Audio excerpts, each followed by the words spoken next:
Chapter 8. An overview, we'll talk about the elaboration likelihood model, characteristics of the source, characteristics of the message and of the audience, resistance to persuasion, relationship between attitudes and behavior. Persuasion is when someone intentionally tries to change your attitude so that you'll change your behavior too. And attitudes are how you feel about something. It could either be good, bad, or neutral. The elaboration likelihood model says that when people are persuaded, there's kind of two main ways that it happens. And so there's the central route, when people think carefully about the message and then they're influenced by strong logical arguments, or there's the peripheral route, when people aren't really focused on the message and are swayed by surface cues, like maybe how attractive the speaker is or how catchy the ad looks. And so which route we take depends on how motivated we are and how much ability we have to think about the message. Like if someone is researching what laptop they should buy, and so they read reviews, they compare different features, and they look at performance, that would be central, right? But if they pick the one from a commercial because Justin Bieber is on the cover and they like Justin Bieber and the music was cool, that's the peripheral route. When people form attitudes through the central route, those attitudes are usually stronger. They last longer, they're harder to change, they're more likely to kind of guide the behavior. Source credibility means we're more likely to be persuaded when the speaker seems knowledgeable and honest. So some things that boost credibility are expertise. They know what they're talking about, right? Trustworthiness. They seem honest, maybe unbiased. Overheard messages. We trust what we overhear more than what's clearly aimed at persuading us. Arguing against self-interest. If someone supports something that doesn't benefit them, we see that as more genuine. And authenticity. When people come across as real and sincere, we're more likely to believe them. The sleeper effect happens when people remember the message but forget where they heard it. So even if the source wasn't trustworthy, the message still might end up changing their opinion later. So if you see a sketchy ad online claiming a certain vitamin boosts your memory, right? At first you might ignore it because it seemed like a weird website and unreliable. But weeks later, you remember the claim, this vitamin improves memory. And so you forget it came from the questionable ad. Suddenly, the messages from that ad seem more believable because you forgot that it was a bad source. So in this study, people were more likely to change their attitude to agree with arguments if the author was an expert and therefore credible. But 4 weeks later, the credibility of the source no longer mattered, and the arguments made by less credible sources were equally likely to have changed people's minds, which is kind of crazy.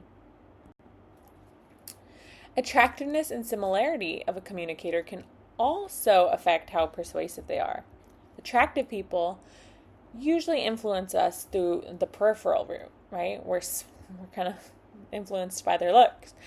But if they also present strong arguments, they can persuade through the central route too. So there might be a celebrity in a skincare ad that catches your attention because they're good looking. But they convince you with real facts about the product. That would be an example of both. Similarity also matters. So for objective facts like science or data, we're more persuaded when someone different from us agrees. It makes it seem more kind of universally true. Like if someone from a different political background agrees that climate change is real, it feels more convincing.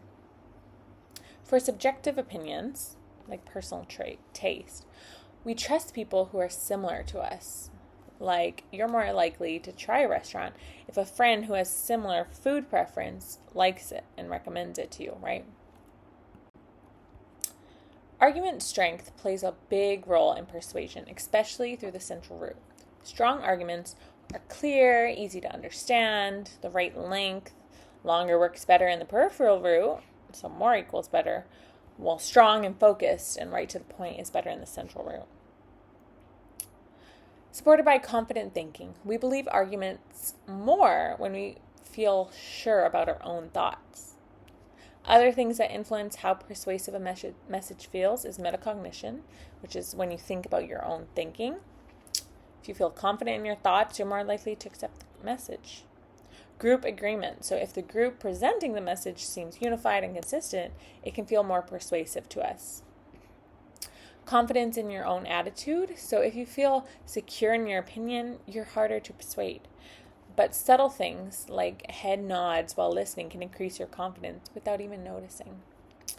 So this is often what lawyers tell their clients as they're on stage. They say, make direct eye contact with the jury and nod your head as you're speaking, because that seems convincing. Vivid single case descriptions are powerful personal stories or examples that can strongly influence people's attitudes, even if they aren't typical or statistically true. They work because they make the issue feel real, emotional, and relatable, which helps people connect the message to their own lives. Like, instead of listing crime statistics, a news story might tell the emotional story of one person who was affected by robbery. Even if the crime overall is down, that one vivid story can make people feel like the crime is getting worse because the emotional impact sticks with them more than numbers or statistics. When people hear multiple arguments, the first and the last ones tend to be more persuasive than the ones in the middle.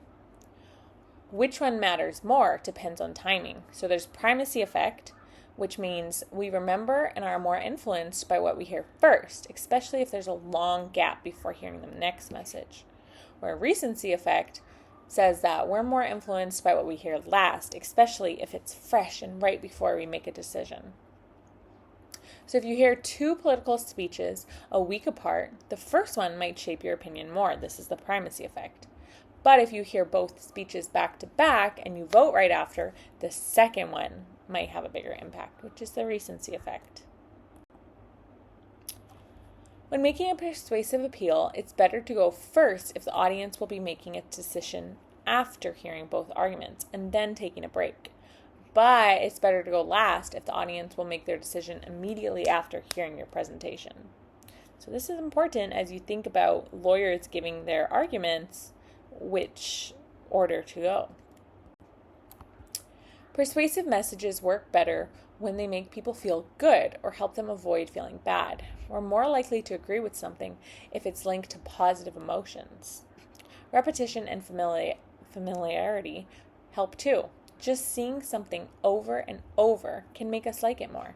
This is called the mere exposure effect. Messages can be linked to good feelings. Through classical conditioning, I'm sure you've heard of this with Pavlov's dogs, which is pairing the message with something we already like. Operant conditioning, being rewarded for agreeing, and social learning, seeing others respond positively. So if a soda brand shows fun summer scenes, smiling friends, upbeat music in every ad, you might start to associate the drink with good feelings, even if nothing new is said about the product. That makes you more likely to buy it. So Coke ads usually have some kind of smiling summer face, right? And I don't know about you, but I'm a Coke drinker. People like their beliefs to be consistent and balanced. Balance theory says if you like two things separately, you want them to fit together well. Otherwise, you might change your attitude about one to reduce discomfort. So an example would be, imagine you strongly believe that the justice system is fair, right? That's thought number one. And you respect a particular judge. That's thought number two. But then you hear the judge made a controversial ruling that seems unfair. This kind of creates imbalance in your mind. And so to restore this balance, you might convince yourself the ruling was actually fair after all. Or you might start doubting the judge's fairness to keep your beliefs consistent. Okay, so in 2018, Bartholow and colleagues discovered that when beer is marketed with university-themed branding, like beer cans with the school's logos or colors, students feel a stronger desire for that brand. This happens because the beer becomes linked to their identity and pride as students, making it more appealing. So in a marketing situation, this can be used because companies can use university branding to make their product more attractive to students, increasing sales by tapping into the students' school identity and spirit. But it could also be used the other way, right? Critics can argue that this strategy encourages underage or excessive drinking by making alcohol seem like a natural, accepted part of the student life, potentially increasing risky behaviors. And so this is where critics kind of argue that maybe it's not the best, especially with the drinking age in the States being 21. So the balance theory. According to this theory, if you like Jennifer Aniston and she likes Smart Water, then you would also probably like Smart Water, right? Which makes sense. Positive mood. When people feel happy, like maybe after getting an award or hearing nice music or seeing something beautiful, they're more likely to agree with the message because their good mood makes them more open and trusting. Whereas negative emotions is the opposite. Fear can also change attitudes, but it works best when people are told exactly how to protect themselves or reduce the threat. Just scaring people without solutions often backfires. So an example, there might be a charity ad that plays uplifting music and shows happy stories of people helped by donations. This would make viewers more willing to give, which they often do. Thinking about death can lead to two very different effects on health behaviors. It can motivate people to be healthier, like maybe quitting smoking or working out more because they want to avoid dying. But it could also lead to people doing unhealthy things that boost their self-esteem, like drinking to feel confident or tanning to feel attractive, especially if they're not directly thinking about death at the moment. So if someone sees a scary ad about dying from lung cancer, they might quit smoking, right? This is conscious fear, making a healthy choice. But if thoughts of death are just below the surface and we're not fully aware of it, then we might smoke even more to feel cool or in control because smoking boosts some people's self-image, right? And this is unconscious fear making unhealthy choices. Okay, so metaphors used to describe social problems like crime can significantly shape how people think about solutions. Crime Wave study involved giving participants one of two versions of a story about rising crime in a city. The only difference was a single metaphor. In one version, crime was described as a beast preying on the city, whereas in the other, crime was described as a virus infecting the city. And what they found, people who read the beast metaphor were more likely to support punitive, forceful responses, like increasing police patrols and building more jails. But people who read the virus metaphor were more likely to support reform-based solutions, like investigating root causes and improving education or economic conditions. And this study shows that even a single metaphor can shape people's thinking and decision-making without them even realizing it. So it just shows the power of persuasive language in shaping public opinion and policy. Persuadability is how likely someone can be influenced by a message, right? Just like it sounds. Certain factors make people more or less open to persuasion. So age is a factor. Young adults are the most open to being persuaded because they're still forming their views and their brain's still developing, right? Especially ages 18 to 25. Self-esteem. People with low self-esteem may be more likely to agree with persuasive messages because they doubt their own judgment. Education and intelligence. People with more education or intelligence tend to think more critically, so they're less likely to be easily persuaded. How an audience already feels about a topic affects how persuasive a message will be. A one-sided message only presents one perspective. This works best if the audience already agrees with you. like telling a group of environmental activists only the benefits of recycling. But a two-sided message presents both sides, but shows why one is better. This works better with an audience that is neutral or unsure, or even slightly opposed, like telling both the pros and cons of electric cars, then explaining why the pros outweigh the cons. Perspective taking means putting yourself in someone else's shoes and considering their viewpoint. Doing this helps tailor messages in a more respectful and kind of convincing way. High self-monitors are people who care a lot about how they look to others, so they adjust their behavior to fit the situation. They're more likely to be persuaded by ads that focus on image, popularity, or maybe style. And then they respond to surface-level cues like a cool celebrity or attractive visuals, where low self-monitors are more focused on staying true to themselves. They care less about what other people think, and they respond better to substance and strong arguments rather than flashy images or ads.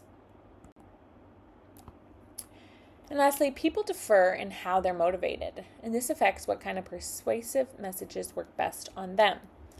So promotion-focused people are motivated by gains and goals. They respond better to messages about achieving success, growth, or rewards. Whereas prevention-focused people are motivated by avoiding risks and losses. So they respond better to messages about staying safe, avoiding mistakes, or maybe preventing problems or issues. Regulatory fit means the message matches the person's natural focus, making it more persuasive. So if you're selling sunscreen, for a promotion-focused person, you might say, use this sunscreen to keep your skin healthy and glowing. But for a prevention-focused person, you might say, use the sunscreen to protect your skin from harmful sun damage and skin cancer.